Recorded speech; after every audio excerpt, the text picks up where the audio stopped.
This is Ryan Howard of the Philadelphia Phillies, and you're watching Press Pass TV. Welcome to Press Pass TV. I'm Francesca Iacovangelo. Thanks for joining us. After not appearing in the postseason for 13 years, the 2007 Philadelphia Phillies finally made it happen. And in honor of that achievement, Peter Capolino at Mitchell and Ness took us for a little stroll down memory lane and showed us each and every jersey the Phillies had ever worn.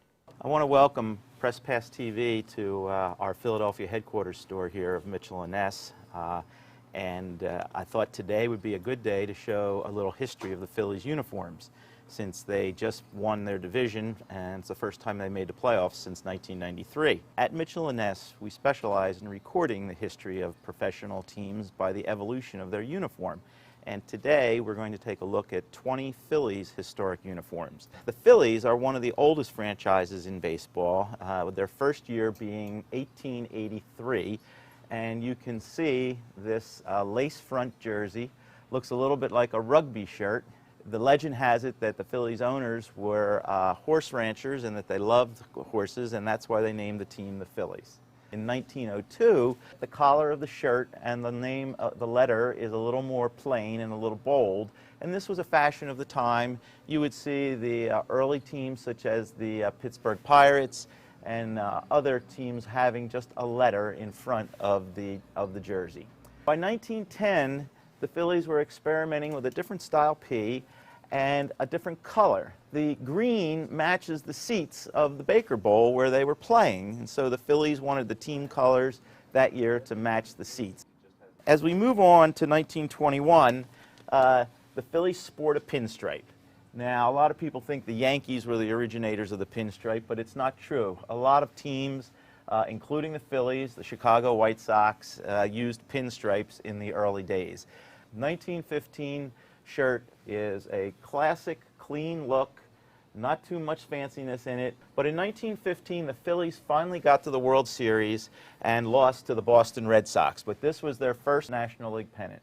As we move toward 1925, the P is getting a little more ornate. And I made this uniform because the National League celebrated its 25th anniversary in 1925. And every team in the National League wore this very nice wool felt patch on their sleeve to denote the Golden Jubilee of the National League. In 1933, a very interesting thing happened in Philadelphia that will probably never happen again in another city. Chuck Klein of the Philadelphia Phillies won the Triple Crown for the Phillies in the National League, and Jimmy Fox of the Philadelphia Athletics won the Triple Crown in the American League. So we had both Triple Crown winners in our city in the same year in 1933, and this was the uniform Chuck Klein wore, his Triple Crown winning uniform. The 1934 was somewhat interesting because Pennsylvania repealed its blue laws so that the Phillies could play on Sunday and play a little later in the afternoon. But I also made it just because it's a beautiful uniform, and I like the design of the Phillies. Whoever did it during that period in 1934, I thought did a fantastic job. The Phillies wore this uniform in 1935 for the very first night game ever played in Major League Baseball. It was the road version of this, and the Cincinnati Reds put lights in their stadium, and the Phillies were the opponents for the very first night game in Major League Baseball all the way back in 1935. Here we move to 1938. You can see the Phillies have changed their colors for this year to a blue and gold. Blue and gold simulates the colors of the city of Philadelphia. But in 1938, Connie Mack and the Philadelphia Athletics were really broke. And they, for years, would not let the Phillies play in Connie Mack Stadium. Finally, in June of 1938, Connie Mack let them play, and the Phillies wore this patch designating that they were going to go into Connie Mack Stadium. As we move on here, we have 1939. In 1939, every team in Major League Baseball, the American League and the National League, wore this patch to commemorate the creation and what we call the mythical origins of baseball by Abner Doubleday in Cooperstown, New York in 1939. And anytime you see it in historic books or photographic books of the history of baseball, you'll know that you're looking at a shot from 1939. By 1942, the Phillies were not doing real well. They'd had a lot of lean years since 1915, and they decided for some reason to legally change their name to Phils. For 1 year this lasted, and this is a 1942 road shirt in which the Phillies had their new legal name. In 1942, we were in the midst of World War II, and FDR, in one of his many programs, wanted to do a youth physical fitness program to promote health and fitness in the country. And to support FDR's program, all the teams in baseball in 1942 wore this health patch. So it's a good identifier. If you're ever looking at an old baseball cards or you're looking at anything that you see, a photograph, and it shows a health patch, it's a 1942 uniform. The Phillies, again, trying to get more fan interest, in 1944 and 1945, changed or added, I should say, to their name, the Philadelphia Phillies Blue Jays. There was a fan contest in the newspaper. A woman won the contest because the blue jay is such an aggressive bird, and the Phillies liked it. This lasted for 2 years in 1944 and 1945, and then the students of Johns Hopkins University in Baltimore got a petition and said, "You have stole our logo and our mascot, and we want it back."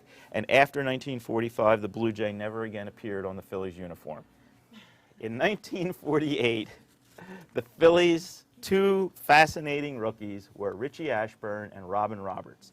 This is the 1948 uniform, the road uniform of the Phillies, and on the back we have Richie Ashburn's number 1. You'll notice there's no name on the back. Names didn't start to get worn in baseball until the 60s. This is a jersey from 1950, and in 1950 the Phillies changed and went to the white with red pinstripe.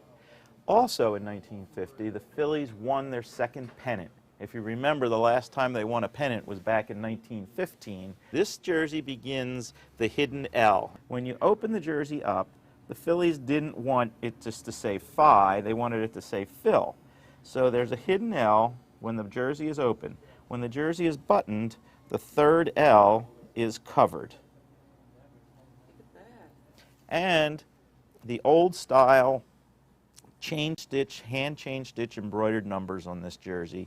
Very, very symbolic of the care and delicacy of which they made uniforms back in these days. Now, the Phillies wore this jersey from 1950 all the way until 1969. And the Phillies, in 1970, their last year in Connie Mack Stadium, came out in their brand new uniform. This is a zipper front, pinstripe uniform.